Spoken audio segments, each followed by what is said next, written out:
Okay, so since I presented this last, so the Eben-Ezer community of the true community of true inspiration was in what's today West Seneca, New York, which is very close to where I work and go to school at University at Buffalo. So I'm going to be showing a video later on of some of the sites in West Seneca today. But I presented this paper at the Communal Studies Conference in the United States in New Harmony, Indiana in October to a group of, to several practicing inspirationists. And also I should acknowledge Peter Hanley, who is an inspirationist scholar who also helped me somewhat with the sources for this piece. But some of the feedback that I got was that the inspirationist scholars have their own, view, sort of an emic, insider's view.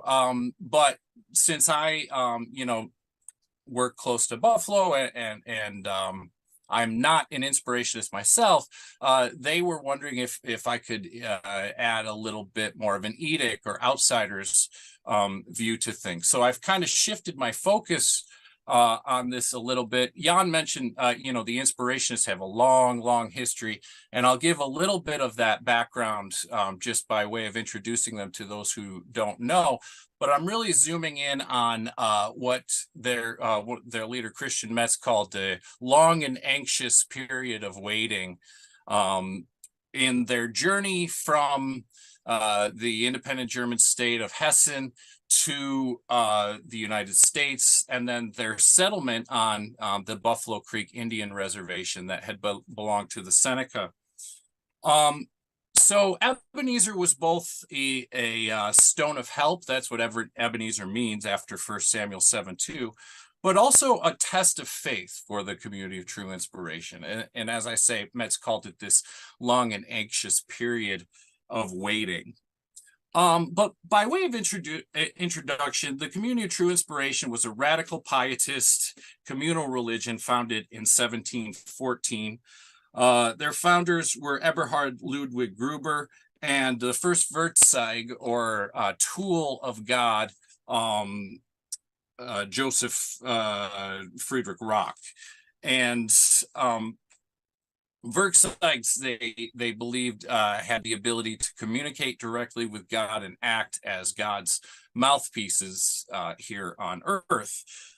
And so they, because of their sort of separatist views, they, were opposed to the Lutheran Church and therefore, opposed to really the broader society that was dominated by Lutheranism. They were outcast throughout Europe. So they traveled all around Netherlands, Germany, and all throughout Central Europe, but eventually started this process of consolidation in Hessen, which had a more liberal government than around them.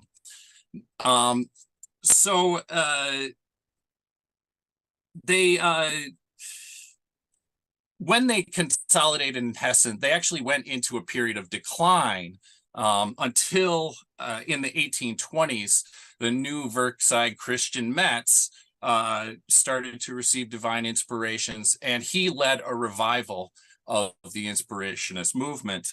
So the Inspirationist movement grew during this time, and they were able to lease several estates in Hessen and lived in a sort of limited communal form there, which was all well and good until the revolutions of 1830. This was a series of revolutions that swept throughout Europe.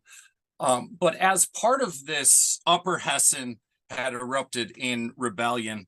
The Grand Duchy of Hessen and his brother, Prince Emil, were desperate to maintain power after this uprising, and so they took measures to consolidate power, which meant cracking down on groups that were seen as resistant to that. The Inspirationists were one of those groups because of their refusal to send their children to Lutheran schools, to pay taxes to Lutheran churches, and especially their refusal to perform military service. So the Grand Duchy removed the Inspirationist citizenship rights in Hessen, which led them to have to seek another home elsewhere. In 1842, Christian Metz received a divine inspiration where God told him to form a committee of elders to go to America to explore property and places that they could settle there, because America was seen as a land of religious freedom. So this group set sail on September 18th, 1842, and arrived in New York Harbor on October 25th. The ship they went on was called the New York, aptly named because that's where it arrived. The captain was a German captain, Captain Watcher. And when he heard that the group was looking for land, Captain Watcher introduced them to a land agent and interpreter named Philip Dorsheimer, who took the group to the Buffalo Creek Reservation and also to another property near Lake Chautauqua in New York. The group was especially impressed by the Buffalo Creek site, though. The site had abundant timber. A sawmill had been built by the Seneca Indians there that was still in operation. And there were many homes that had been built by the Indians and other improvements to the land. And it was very close to Buffalo also, and markets in Buffalo. So that was a potential lucrative source to sell timber actually to the Buffalo market. The area was known, the area where they originally went and started to settle on the Buffalo Creek Reservation was known as Jack Berry Town, after a Seneca chief, Jack Berry, who had settled there after the Revolutionary War. The elders initially sent an offer to the Ogden Land Company that they refused because it was too low. And then Metz eventually actually had to travel back to New York City to talk to the Ogden brothers, Thomas and David, and other investors. And finally, all parties agreed to a total of $41,000, which is worth about $1.6 million US today. And this was to be paid in graduated payments by January 1844. The first $3,000 of these payments was to be put in a trust and used to buy out the Indian claims. However, there was a clause in the agreement, or in the treaty, that if 9/10 of the natives did not agree to sell out to the Ogden Company, the company would refund $3,000 to the Inspirationists and the contract would be nullified. Now, this was an act of deception on the part of the Ogden Land Company. They knew that it was legally impossible to coerce the Seneca into leaving the land. They also knew it would be nearly impossible for the Inspirationists to settle back in Hessen once beginning settling Buffalo Creek. So here's where we get to the Seneca side of the story. The Buffalo Creek Reservation was established in 1797 by the Treaty of Big Tree. The Seneca had supported the Loyalists during the Revolutionary War, and so after the revolutionaries won, the victors moved to conquer the Seneca lands. Merchant and superintendents of finance for the Revolution, Robert Morris, sold preemptive purchase rights to the Holland Land Company, who agreed to pay once Morris secured the legal right to clear the Seneca from the land. The Treaty of Big Tree compelled the Seneca to sell all of their land west of the Genesee River except for 12 tracts of land, one of which was the Buffalo Creek tract. Another treaty in 1838, known as the Treaty with the New York Indians of 1838, or the Second Treaty of Buffalo Creek, followed the President Andrew Jackson's Indian Removal Act of 1830 and coincided with the goals of the Indian removal policy, which I think there was a Whig president already at that point, but that was basically a bipartisan consensus in Washington. The Second Treaty of Buffalo Creek ceded the 4 remaining Seneca reservations, including the Buffalo Creek Reservation, to the Ogden Land Company. The preamble to the treaty makes it sound like they were taking the land for noble reasons. The Indians really wanted to relocate to Wisconsin to be with their Menominee friends. However, Quaker observers who acted as advocates for the Seneca told a very different story. And I'll read from a report by the Society of Friends on their work with the Seneca Indians. A scene now opened, perhaps unprecedented in the annals of treaty making. Runners were hired to scour the forests and bring in every chief who could be prevailed upon by means fair or foul to sign the assent. Day and night, their wigwams were invaded for this purpose. They were waked from their sleep, besieged by day when pursuing their business, chased down in attempting to escape from importunity, or forced to stay from their homes to avoid it. Spirituous liquors were employed to intoxicate them, false representations to deceive them, threats to intimidate them, and vain hopes to allure them. Ultimately, the Quakers charged that only 16 out of 81 Seneca chiefs assented to the treaty. Whig politician Eldridge G. Spalding found some truth in the Quakers' report.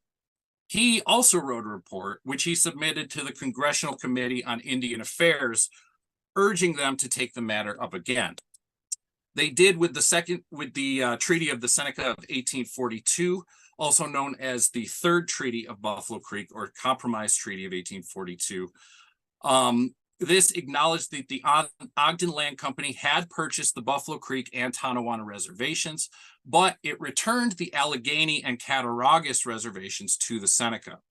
Article 5 of the treaty said that the Indians improved land, including the building of houses, barns, and fences, and the clearing of farmland, were not compelled to sell their land for 2 years from the ratification of the treaty.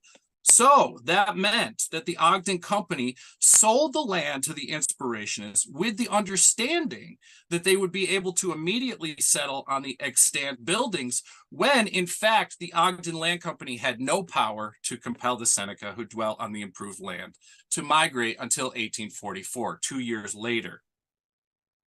Senecas then attempted to use their legal standing to evict the settlers. When a land agent confiscated timber from some Senecas that some Senecas had cut to sell in Buffalo, they complained to the police. That land agent was Fellows, who will come into play in a minute.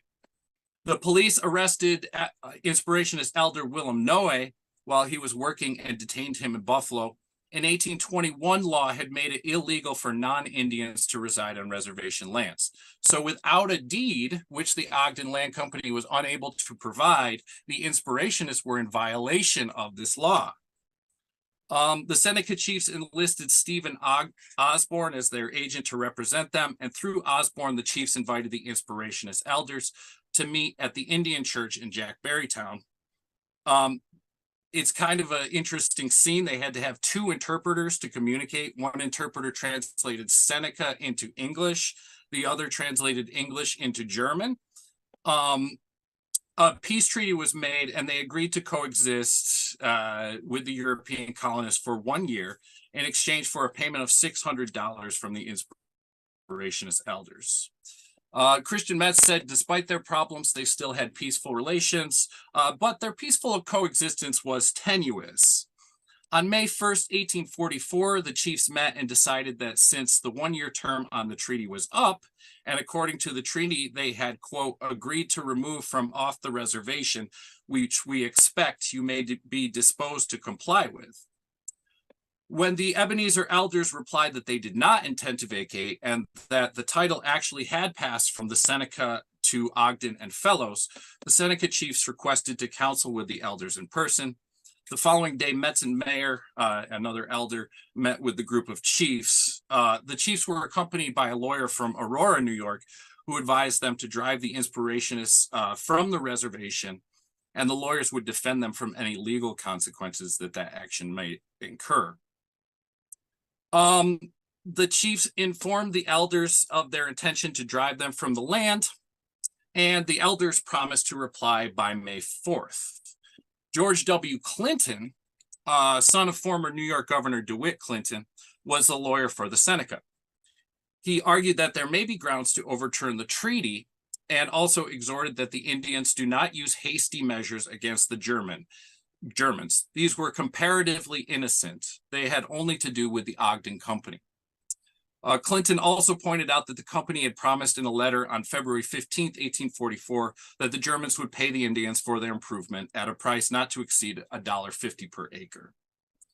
On Clinton's recommendations, the chiefs determined to evict the Germans, beginning with Inspirationist elder Charles Mayer. If they were successful, they would move to evict the rest of the colonists.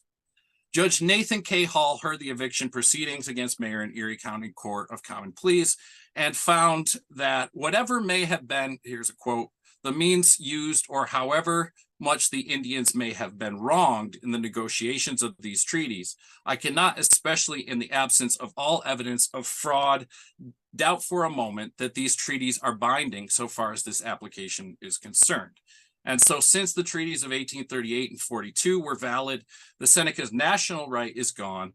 And if the individual Indian chooses to make a bargain with Ogden and Fellows and surrender his possession, the nation has no right to complain.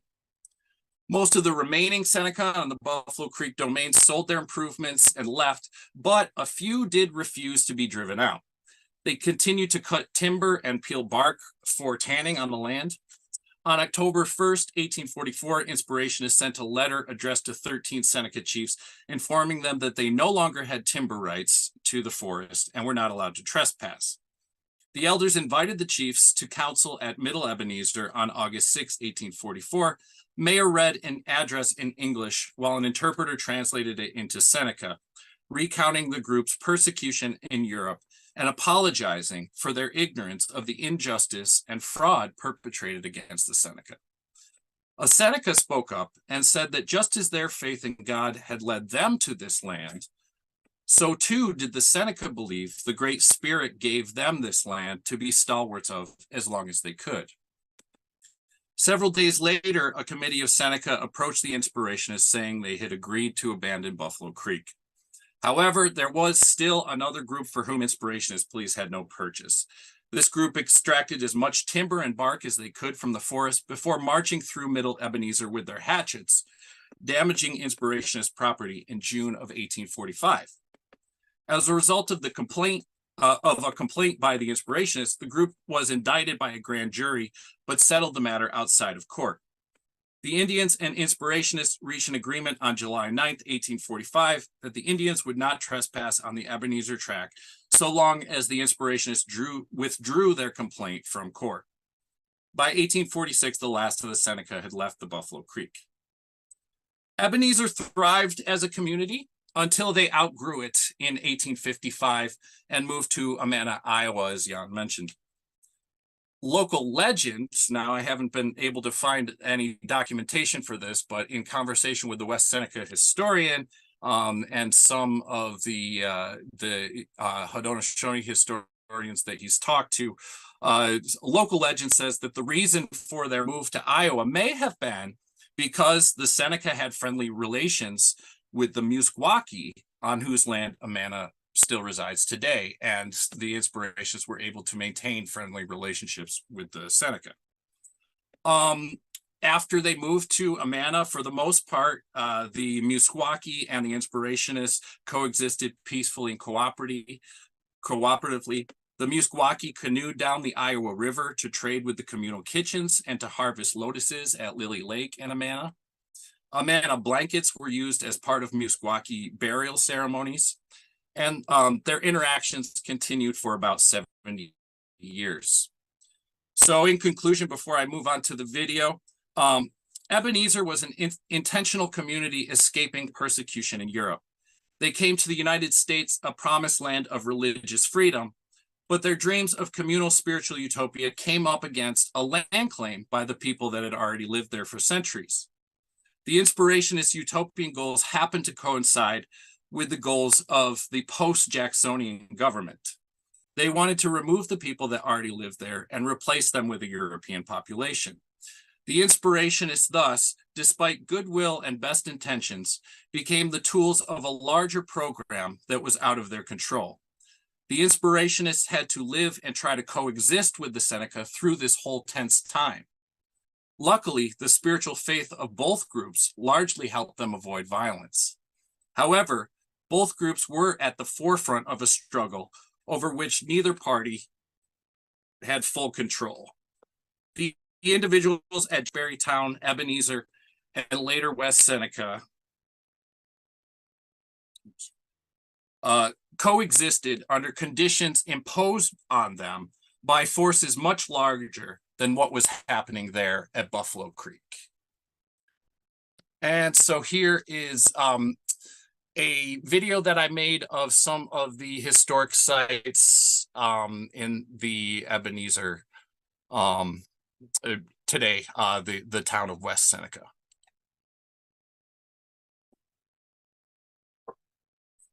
Hello, I am here at the West Seneca Historical Society here, and this was also known as the town of, I think this was Middle Eben-Ezer, but I'll have to figure that out. This building was one of the Eben-Ezer buildings, but it was actually moved here in the 50s.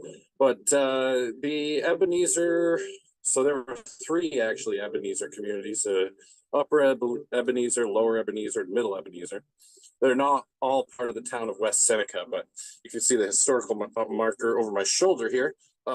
So Eben-Ezer was the first community in the United States of the community of true inspiration.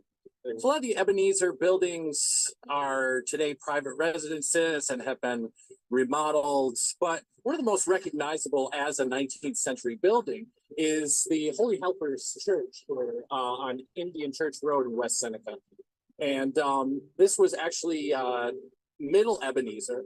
And as you can see on the side, the site of the original Middle Eben-Ezer Memorial Church built on handmade bricks. Christian Metz held first church service in March 1846. When Eben-Ezer Society moved to Iowa in 1864, property was bought by 14 Holy Helpers Church congregation and altered to meet their requirements. Walls of the apse of present church are the original Eben-Ezer Church walls. So here you can see the Eben-Ezer Church walls, and we'll go towards the front, and you can see the mosaic and the Catholic art that the 14 Holy Helpers. So here's the front of the church. You can see clearly the mosaic and everything is in a Catholic style, very different than the Eben-Ezer's more simple meeting houses. But so this was a church that was used by the Eben-Ezer Inspiration. This is the Lower Eben-Ezer Cemetery. As you can see, there's a whole section here that's unmarked. The Eben-Ezer graves are not marked, but there are some other graves here that have German names. So it's pretty clear that after the Inspirationists left in 1855, that Germans did continue to settle and live in this area. I think in part because, there were already German-speaking people here. This is where the cabin of Calcutta was. And this was a famous case.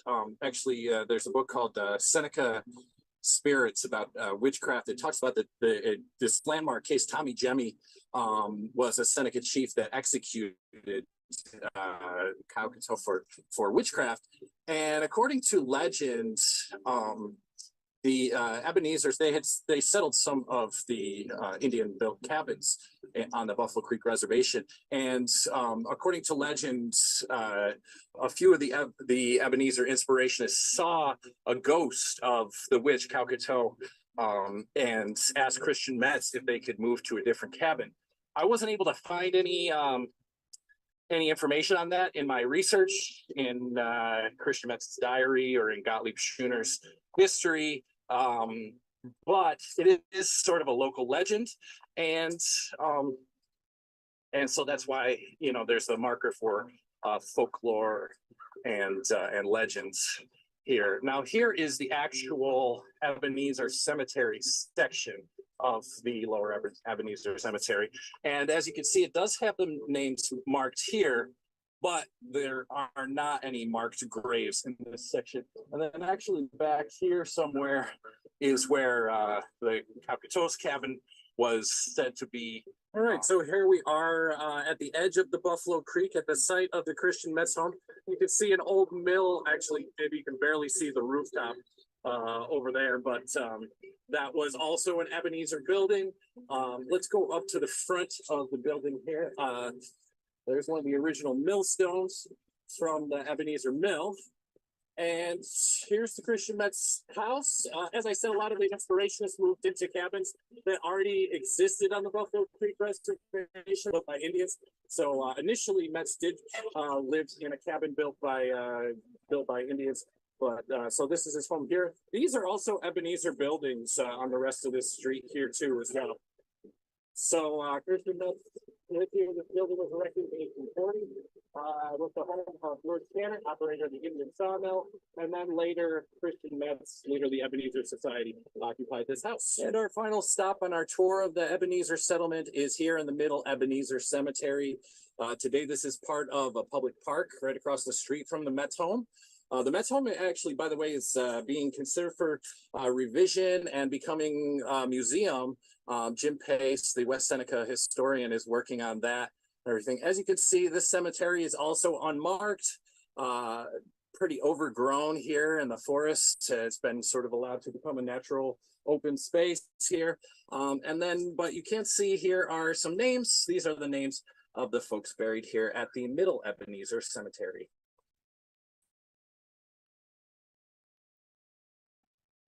All right, that's it.